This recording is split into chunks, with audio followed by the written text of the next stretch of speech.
ഇനി പാകിസ്ഥാൻ ഭീകരർ അതിർത്തിക്കപ്പുറം വന്നാൽ തല കാണില്ല. ശത്രുവിന്റെ തീരുമാനങ്ങൾ എടുക്കുന്ന പ്രധാന വ്യക്തികളെ തന്നെ ഇല്ലാതാക്കുന്ന ഡെക്കാപിറ്റേഷൻ സ്ട്രൈക്ക് എന്ന സൈനിക തന്ത്രത്തിലേക്ക് ഇന്ത്യ നീങ്ങുന്നതായ വിവരമാണ് പുറത്തുവരുന്നത്. ആണവായുധ പ്രകോപനത്തിലേക്ക് നീങ്ങാതെ തന്നെ ശത്രുവിന്റെ ആശയവിനിമയ സംവിധാനങ്ങളെയും നേതൃത്വത്തെയും ആദ്യ മണിക്കൂറിൽ തന്നെ തകർക്കുക എന്നതാണ് ഇതിന്റെ ലക്ഷ്യം. ശത്രുവിന്റെ തീരുമാനങ്ങൾ എടുക്കുന്ന പ്രധാന വ്യക്തികളെ ചാമ്പലാക്കും.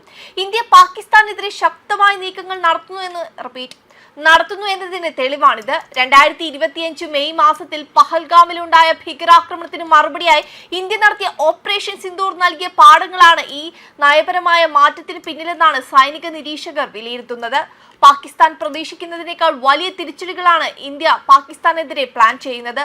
ഓപ്പറേഷൻ സിന്ദൂറിന് പേടി മാറാത്ത പാകിസ്ഥാന് ഇന്ത്യയുടെ ഏതൊരു നീക്കവും ഭയമാണ്. ദീർഘനാൾ തുടരുന്ന സൈനിക സംഘർഷം ഒഴിവാക്കുകയുമാകാം. ഇന്ത്യക്കെതിരായ തന്ത്രങ്ങൾ രൂപീകരിക്കുന്ന ബുദ്ധി കേന്ദ്രങ്ങളെ ഇല്ലാതാക്കിയാൽ പെട്ടെന്ന് തന്നെ എതിരാളികളെ തളർത്താനാകും.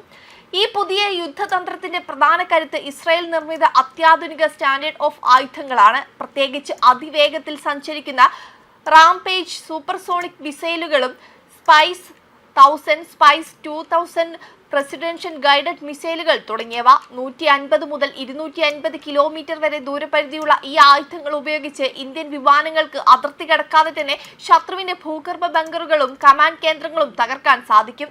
വ്യോമസേനയുടെ സുഖോയ് 30 MKI, MiG-29, റഫേൽ എന്നീ മുൻനിര യുദ്ധവിമാനങ്ങളിൽ ഈ ആയുധങ്ങൾ ഇതിനകം സജ്ജീകരിച്ചിട്ടുണ്ട്. GPS, ഇനർഷ്യൽ നാവിഗേഷൻ എന്നിവ ഉപയോഗിച്ച് പ്രവർത്തിക്കുന്ന ഈ മിസൈലുകൾ ജാമിങ്ങിനെ പ്രതിരോധിക്കാനും അതിവേഗത്തിൽ ലക്ഷ്യസ്ഥാനത്ത് എത്താനും കഴിവുള്ളതാണ്. ആണവായുധ പ്രകോപനത്തിലേക്ക് നീങ്ങാതെ തന്നെ ശത്രുവിന്റെ ആശയവിനിമയ സംവിധാനങ്ങളെയും നേതൃത്വത്തെയും ആദ്യ മണിക്കൂറിൽ തന്നെ തകർക്കുക എന്നതാണ് ലക്ഷ്യം. Real time satellite intelligence, high altitude ഡ്രോണുകൾ എന്നിവയുടെ സഹായത്തോടെ ശത്രുക്കളുടെ അതിവേഗം കണ്ടെത്തി നശിപ്പിക്കാനുള്ള ശേഷി ഇന്ത്യ വർദ്ധിപ്പിച്ചിട്ടുണ്ട്. ഇതേ ലക്ഷ്യം മുൻനിർത്തി ദീർഘദൂര ആക്രമണത്തിനുള്ള ആയുധ സംഭരണവും തുടരുകയാണ്. പ്രതിരോധത്തിൽ നിന്നുള്ള മാറ്റം മുൻകാലങ്ങളിൽ നടത്തിയിരുന്ന പ്രതീകാത്മക തിരിച്ചടികളിൽ നിന്ന് വ്യത്യസ്തമായി ശത്രുവിന് കനത്ത ആഘാതം നൽകുന്ന രീതിയിലേക്കാണ് ഇന്ത്യയുടെ മാറ്റം. 2026ഓടെ 1000-ലധികം പ്രസിഷൻ ഗൈഡഡ് ആയുധങ്ങൾ അടിയന്തരമായി വാങ്ങാൻ സർക്കാർ നടപടി സ്വീകരിച്ചിട്ടുണ്ട്.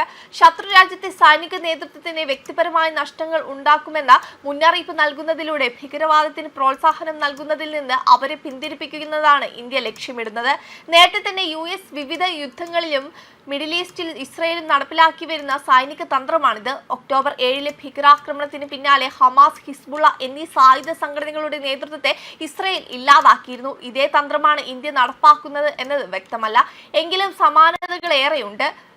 ഡെക്കാപിറ്റേഷൻ സ്ട്രൈക്കിന് കൃത്യമായ ഇന്റലിജൻസ് വിവരങ്ങൾ വേണ്ടിവരും. ഇക്കാര്യത്തിൽ പല രാജ്യങ്ങൾക്കും വ്യത്യസ്ത രീതികളാണുള്ളത്.